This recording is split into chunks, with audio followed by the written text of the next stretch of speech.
In a world that glorifies speed and innovation, there are hearts still tethered to the wisdom of the past, and the voices that carry that wisdom often grow old while we race ahead. Zayd stepped off the rickety village bus, a worn leather duffel slung over his shoulder. His polished shoes met the dusty path, now unfamiliar yet faintly nostalgic. The village, nestled in green hills, had changed very little, unlike Zayd, whose years in the city had replaced his innocence with ambition. He had left home at 18 with fire in his heart. The city had promised opportunity, progress, a faster way of life. But amidst the skyscrapers and chaos, Zayd found himself drifting. His heart, once full of dreams, now longed for something deeper, something real.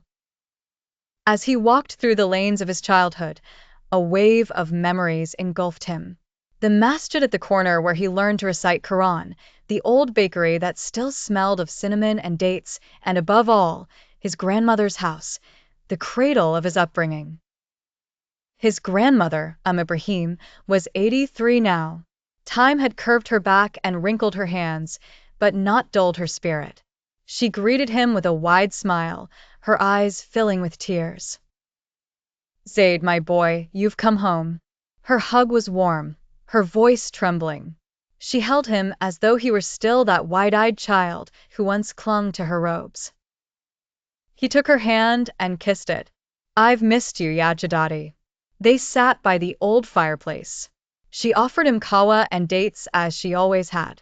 Her hands shook slightly, but her eyes were steady and knowing.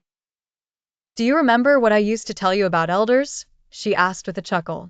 Zayd smiled. "Yes." "You said, if you want to be respected when you're old, start by respecting those who already are." She nodded, because the Prophet said, "He is not of us who does not show mercy to our young ones and respect to our elders." Zayd looked around the house. Everything was as it had been. Pictures of his late grandfather, old Qur'ans on a wooden shelf, prayer beads hanging from a hook near the window. In the city, time had taught him business, negotiation, and hustle, but in his rush to grow, he had missed out on growing roots. "Jadadi, I forgot the value of what you taught me. I didn't even visit when you were sick last year. I'm sorry." She gently patted his hand.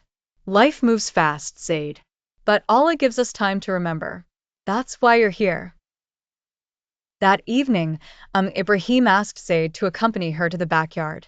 In the corner stood a majestic olive tree, its bark old and gnarled, its branches heavy with fruit. "This was planted by your great-grandfather," she said, "during the war, when food was scarce. He nurtured it with water he fetched from the well. Others mocked him, saying it would never survive. But look at it now." Zayd ran his hand over the bark. "It's beautiful. Just like our deen, Zayd. Just like the elderly. They seem weak and old, but they carry the fruits of sacrifice, patience, and deep wisdom." He paused, overwhelmed. The symbolism wasn't lost on him.